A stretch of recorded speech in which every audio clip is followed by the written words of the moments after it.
Olá, boa noite.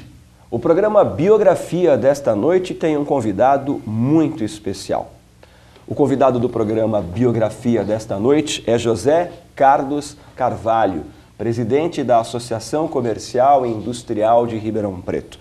Vamos falar do progresso da nossa cidade, no comércio, da expectativa para o futuro, enfim, nós temos aqui um excelente convidado que falará de coisas extremamente importantes para você, telespectador, poder ouvir aí na sua casa.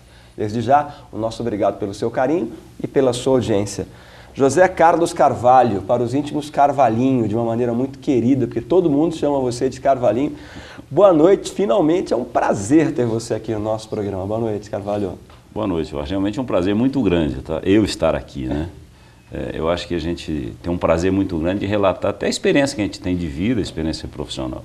Então, estou à sua disposição, podemos conversar à vontade. Tá bom, o prazer é nosso em tê-lo aqui, porque eu tenho certeza que meia hora será pouco para tantas coisas que nós temos que falar. Você começa a sua vida como técnico de contabilidade na escola do Senai, é isso? Não, na realidade como formação, mas eu nunca exerci a profissão como contador, né? Na realidade a vida vai mostrando caminhos diferentes, né? Eu fui fazer contabilidade na época porque quando eu terminei o ginásio que a gente fazia, eu fiz no Colégio Santos Dumont, aí veio minha indagação, o que eu vou fazer? Na realidade eu tinha um sonho de ser dentista, mas minha família era muito pobre, aí inviabilizava qualquer hipótese, porque eu teria que fazer um científico ou colegial para me preparar para um vestibular para odonto. Eu falei, bom, não vou conseguir fazer odonto, então se eu não vou fazer o colegial ou científico, o que eu faço? Aí eu fui na atividade mais barata, né, que era o Senac, que não tinha custo, e fui fazer contabilidade. E gostei muito, porque eu acho que agregou muito conhecimento. Nunca assinei um balanço, nunca exerci a profissão, mas para mim foi muito bom, porque eu fui aprender depois. Foi um embasamento muito importante a contabilidade. Peguei uma das melhores escolas de Ribeirão Preto, que era o Senac naquela época. Mas, independente disso, você sempre foi um apaixonado pelas ciências exatas, porque depois você fez matemática, fez administração, que você sempre gostou das ciências exatas. Exato. Aí quando eu estava fazendo contabilidade, chegando ao final, eu disse, e agora, o que eu vou fazer, né? E como eu gostava muito de exatas, aí eu vou fazer matemática, porque eu gosto. E fui fazer matemática por prazer, inclusive, e pagando, né?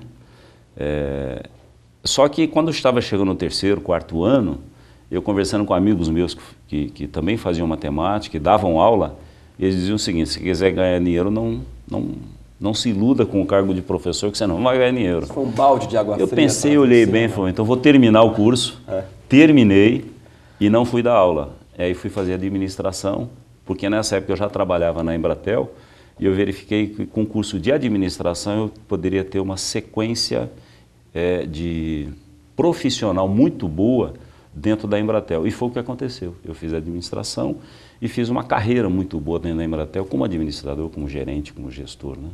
E como é que o marketing foi parar na sua vida? Porque você é pós-graduado em marketing. Como é que o marketing foi parar na sua vida?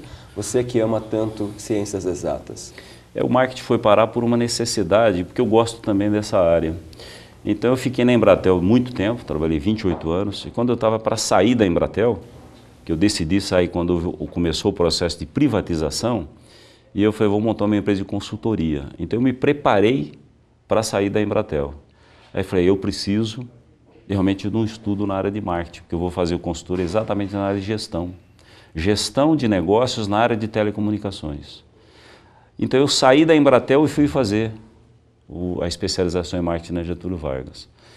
Para complementar realmente o meu conhecimento. E para mim foi excelente, porque a minha empresa de consultoria é um sucesso hoje, calcado exatamente nesses conhecimentos que eu adquiri também nesse curso de marketing de especialização. E você começou a trabalhar com quantos anos, Carvalho? Eu com 10 anos de idade eu estava com a caixinha de engraxate nas costas. Aqui no Pedro II, no centro. Vinha a pé da Vila Virgínia até aqui com aquela caixinha e ia engraxar sapato. Então, desde os 10, 11 anos de idade. E você engraxava sapato aonde aqui? Na rua. Na rua. Caixinha nas costas e na rua. Você fazia um sambinha com a flanela? Fazia.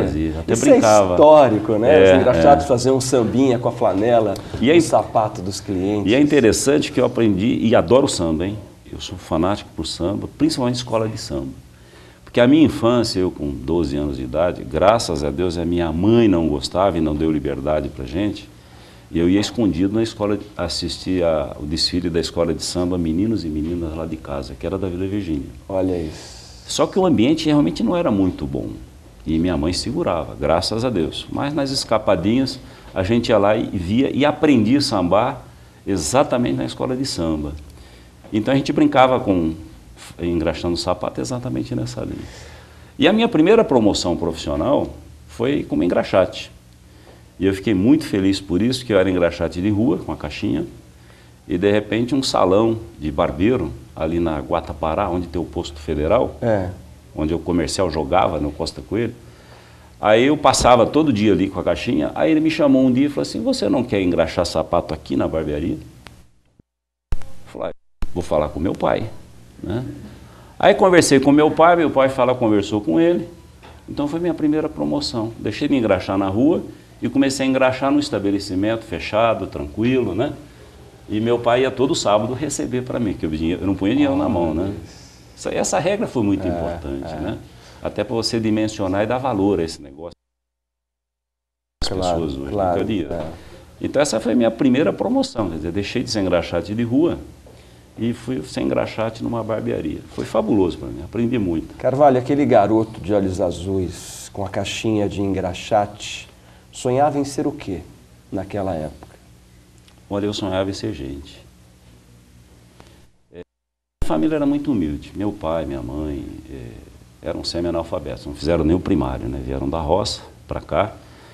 E meu pai trabalhava na Mogiana, companhia Mogiana, ele tinha um cargo de portador. Na realidade carregava e descarregava os carros, né? De sacos. Tal. Ele era um carregador na realidade.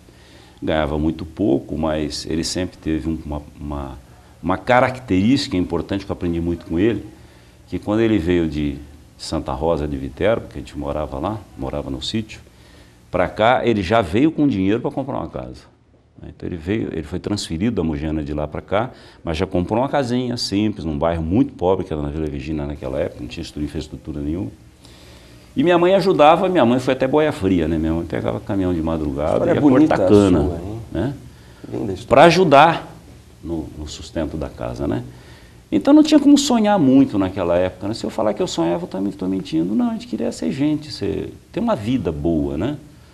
E minha vida foi mudando, tanto é que eu pensava em ser dentista, não virei dentista, fiz contabilidade, não virei contabilidade, fiz matemática, não virei professor. E no final é que me descobri fazendo administração e marketing. Então é um negócio interessante. A vida foi mostrando para onde eu teria que ir. Porque naquela idade, com a pobreza que a gente tinha, não tinha como pensar. Né? Era lutar para sobreviver. É exatamente lutar isso. Né? É pensar no dia seguinte, como é que eu vou sobreviver amanhã. Exatamente. E deve ter sido assim. Bom, e aquele garoto engraxate se transforma no presidente da Associação Comercial Industrial, de uma das cidades mais progressivas da federação. Estamos falando na 7ª economia do Estado, na 21ª, 22ª da nação, com PIB invejável. E como é que a CI entra na sua vida? Eu acho que a CI ela entra como um coroamento daquilo que eu fiz na minha vida. São fatos interessantes porque tudo que eu tive até hoje, eu nunca briguei por essas coisas. Elas sempre aparecem para mim, né? Eu sempre sou convidado. Eu sou presidente da Associação Comercial através de um convite que o Pinguera, o ex-presidente, fez para mim, né? Quer dizer, eu não fui lá ser diretor, fazer carreira para ser o presidente. Não. De repente ele me convidou, Carvalho, chegamos ao seu nome, você concorda em ser presidente da Associação Comercial? Eu levei um susto, né? Que não imaginava nunca isso. E aceitei, e realmente está sendo um desafio muito interessante, muito importante, agrega muito valor para mim. E eu procuro transferir esse valor para a sociedade e para a classe empresarial. Claro que muitos gostam, outros não gostam, porque a forma de você trabalhar atende um, não atende outro. Mas eu acho que o que vale mais é que a consciência da gente está tranquila e que nós estamos tentando fazer o melhor para a classe empresarial em Ribeirão Preto.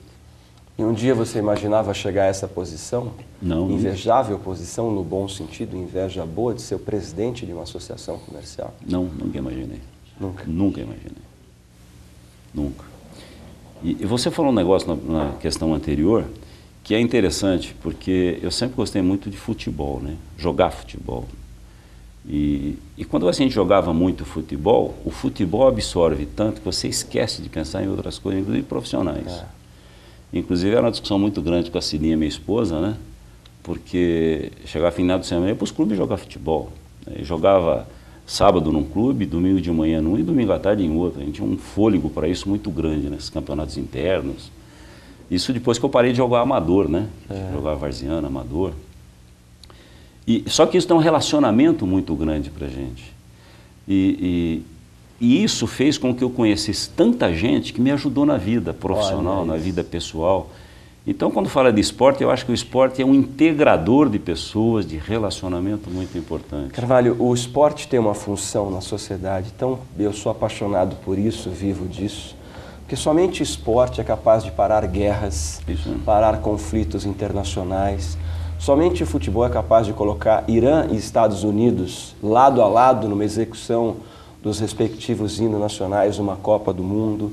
Quer dizer, quando você joga futebol, você esquece dos problemas pessoais, dos problemas de saúde. O esporte ressocializa. Olha, o esporte é uma coisa muito mágica, você tem toda a razão. Quando você diz que quando a gente está praticando esporte, a gente esquece de tudo e nos ajuda. E sabe o que o esporte faz conosco? Você aprende a conviver com a diversidade, né? Então, quando eu falo praticar futebol, eu disputava varziano num time na Vila Virgínia. Então, eu convivia com pessoas que saíam da cadeia, iam jogar futebol. Jogava futebol, na semana seguinte estava preso. Eles traficavam. E eu convivia com esse pessoal e, graças à educação que minha mãe me deu, a gente conseguiu estabelecer um limite nisso tudo, né? E nem beber, eu bebia. Mas eu aprendi a conviver com essas pessoas também. E saber o limite meu com eles e o deles comigo. E eles também me respeitavam nesse aspecto. Então é um negócio muito interessante. Eu vi amigo meu ser encontrado morto com uma corda no pescoço, com uma pedra aqui perto do Regatas, no Rio Pardo. Porque ele também mexia com drogas, já naquela época da minha infância. Então a gente convivia com tudo isso. E quando eu digo da diversidade, hoje se fala tanto em preconceitos, né? E a gente não tinha essa questão. O cara podia ser branco, alemão, podia ser gordo ou magro. Não tinha esse preconceito, né? Essa forma, essa diferenciação. Eu me lembro que eu jogava amador, e nós fomos jogar na usina Santa Lídia, que era um belíssimo campo de futebol naquela época. E a gente estava se trocando no vestiário, de repente eu olhei assim e falei, gente, o que eu estou fazendo com vocês aqui? Só tenho eu de branco. Então o time eram 10 negros e o Carvalho de branco lá no meio, né? Então a hora que eu entrei em campo, eu falei, gente... Agora, eu não me atentava, ninguém se atentava para isso. Então, o futebol, o esporte, né, faz com que você saiba conviver com essa diversidade geral. Quem tem dinheiro, quem não tem dinheiro, quem é pobre, quem não é. Quem é e a gente vê isso no estádio de futebol, né? Numa arquibancada, um cara que é empresário e um que mora na periferia da cidade, sem camisa, com um copo de cerveja na mão, de refrigerante, torcendo pelo time. O papo está muito bom. Eu estou indo para o nosso primeiro intervalo. Eu estou entrevistando o presidente da ACI, José Carlos Carvalho. É muito rápido. Eu volto já já. Não sai daí.